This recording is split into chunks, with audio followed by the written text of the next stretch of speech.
చూసారు కదా ఆ వైర్స్ అక్కడ నుంచి దీంట్లోకి వచ్చాయి. దీంట్లోకి 1 2 3 వైర్స్ దీనికి వచ్చాయి.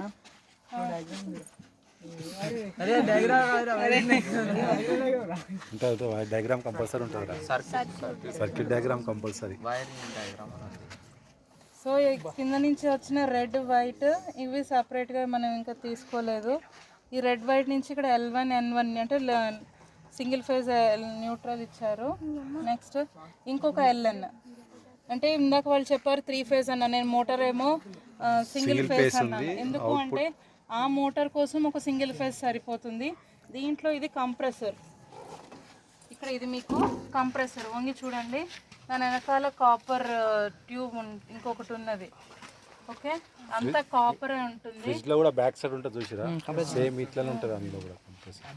సో ఇప్పుడు ఇదంతా ఇన్సులేషన్, దీని లోపల కంప్రెసర్ ఉంటుంది. ఆ వేడి చల్లబరచడం కోసం ఇదంతా దాని చుట్టూ ఇన్సులేషన్ పెట్టాము.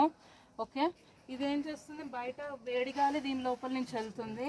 సో కంప్రెసర్ ఏం చేస్తుంది, దాన్ని తక్కువ ప్రెషర్ వచ్చేలాగా చేస్తుంది. మనకి పక్కన ఉన్న ట్యాంక్లో రెఫ్రిజరెంట్ ఉంటుంది అనమాట. ఓకే, ఆ ట్యూబ్లో నుంచి గాలిని చల్లబరిచేస్తుంది.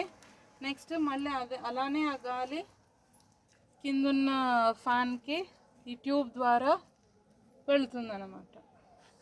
ఇక్కడ మీరు చూస్తే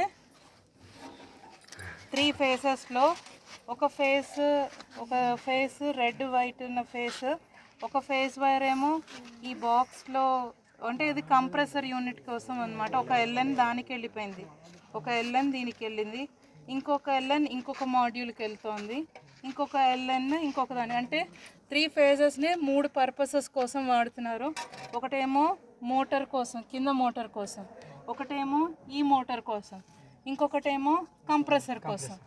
3 ఫేసెస్ని ఎందుకు 3 ఫేస్ సప్లై తీసుకోవాలి, అక్కడ ఫ్యాన్ సింగిల్ ఫేస్ మోటార్, ఈ ఫ్యాన్ సింగిల్ ఫేస్ మోటార్, ఈ కంప్రెసర్ కూడా సింగిల్ ఫేస్, కానీ 3 ఒకే సింగిల్ ఫేస్ మీద పడకుండా ఉండడం కోసం ఇది పెద్ద పని చేస్తుంది. కాబట్టి 3 డిఫరెంట్ ఫేజెస్. ఇళ్లల్లో ఉండే ఎయిర్ కండిషనర్కి సింగిల్ ఫేస్ సరిపోతుంది, ఒక సింగిల్ ఫేస్ మీద ఆ పని చేస్తుంది. కానీ ఇక్కడ ఇది చాలా పెద్ద ఏరియాని కవర్ చేస్తుంది. కాబట్టి 3 ఫేస్ సప్లై మనం తీసుకున్న ఒక ఫేస్ న్యూట్రల్ ఈ మోటార్ కోసం, ఒక ఫేస్ న్యూట్రల్ కింద మోటార్ కోసం, ఒక ఫేస్ న్యూట్రల్ కంప్రెసర్ కోసం, అట్లా డివైడ్ అయ్యింది కనెక్షన్స్.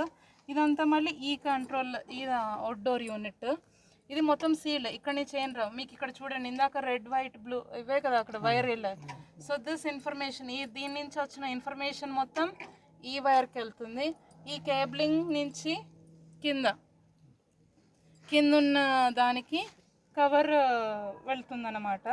సో ఇక్కడ చూస్తే మీరు ఎక్కడైతే కాపర్ ఉందో దాన్ని హ్యాండిల్ చేయాల్సిన చోట దాని చుట్టూతో కవరింగ్ పెట్టారు, హీట్ సింక్ అని అంటాం. ఓకే, సో ఇవన్నీ కూడా కాయిల్స్. ఇక్కడ మీరు చూస్తే ఇది మందంగా ఉంది, ఇది సన్నగా ఉంది. ఇది కరెంట్ కాయిల్, ఇది ప్రెషర్ కాయిల్. ఓకే, మనకి 2 మెజర్ చేస్తూ ఉండాలి. ఎప్పుడైనా సరే ఏదైనా కంట్రోల్ సర్క్యూట్ చేయాలి అంటే వోల్టేజ్ ఎంత వెళ్తుందో చూసుకోవాలి, కరెంట్ వెళ్తుందో చూసుకోవాలి. కానీ కరెంట్ కాయిల్ లావుగా ఉంటుంది, తక్కువ నెంబర్ ఆఫ్ టర్న్స్ ఉంటాయి. పొటెన్షియల్ కాయిల్కి ఏమో సన్నగా ఉంటుంది, మోర్ నెంబర్ ఆఫ్ టర్న్స్ అనేవి ఉంటాయి. ఇక్కడ ఇవి పెట్టినవి గ్యాస్ కోసం, ఇవి ఇన్లెట్, వాళ్ళు గ్యాస్ ఫిల్ చేసి వెళ్తారనమాట. వాల్వ్స్, ఈ వాల్వ్స్ ద్వారా ఈ కాపర్ ట్యూబ్స్కి కనెక్షన్. కింద నుంచి కాపర్ ట్యూబ్ వచ్చింది కదా, ఒకటి అవుట్ గోయింగ్కి వెళ్తుంది.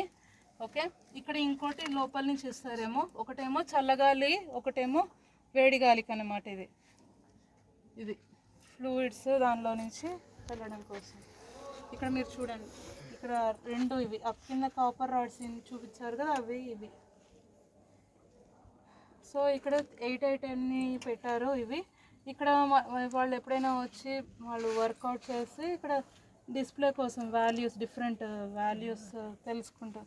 బటన్ మనం ప్రెస్ చేస్తే దాని రీడింగ్స్ మనకి వస్తుంది. అది ఏ స్టేజ్ ఎర్రర్ కోడ్స్ తెలుసుకుంటే, దీంట్లో ప్రోగ్రాంలు ఎలా రాస్తారంటే డిఫరెంట్ కండిషన్స్కి ఒక్కొక్క ఎర్రర్ కోడ్ వచ్చేలాగా పెడతారు. So that based upon the error code we can solve that problem. వచ్చే టెక్నీషియన్ ఎప్పుడైనా వాళ్ళకి మెయిన్ పెద్ద పనే ఉంటుంది. ఏదైనా వేరే ఎర్రర్ కోడ్ వస్తే, బోర్డ్ ప్రాబ్లం అయితే మొత్తం జస్ట్ ఇది తీసుకొని వెళ్ళి మొత్తం ఇంకొక బోర్డు పెట్టేస్తారు అంతే. ఇది ఎలక్ట్రానిక్స్ వాళ్ళు చేసే పని. ఇక్కడ మీరు చూస్తే ఇక్కడ చూడండి ఒక డిఫరెంట్ ఎల్ఈడి వంగి, మామూలుగా ఎల్ఈడీస్ వేరే చూసుంటారు, ఇక్కడ ఇంకొక రకం ఎల్ఈడి. ఇవేంటి అంటే వేడి బట్టి వెలిగే తీసుకునేది, హీట్ వల్ల ఇన్ఫర్మేషన్ తీసుకునేది. ఇటువైపు రండి, ఇక్కడ ఉన్నాయి.